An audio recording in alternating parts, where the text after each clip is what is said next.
Hi, I'm here again, VW Coco. Got the new bay window stripped out. Let's see what's going on inside.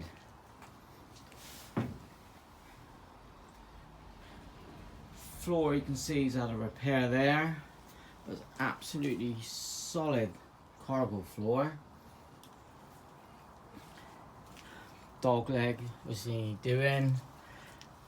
The floor's all good. Original seats, probably from a Saab.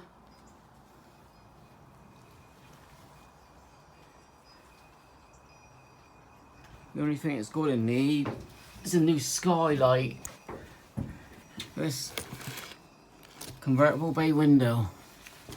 Hello.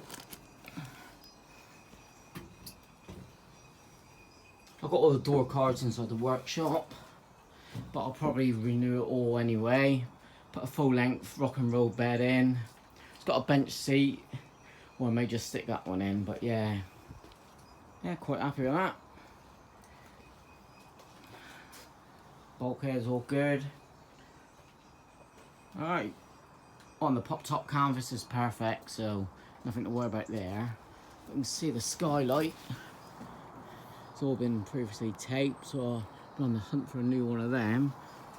But the roof itself is bingo, especially for the UK. So I don't know how long it's been imported to the UK. Been a left-hand drive, but yeah, happy days. All right, thank you.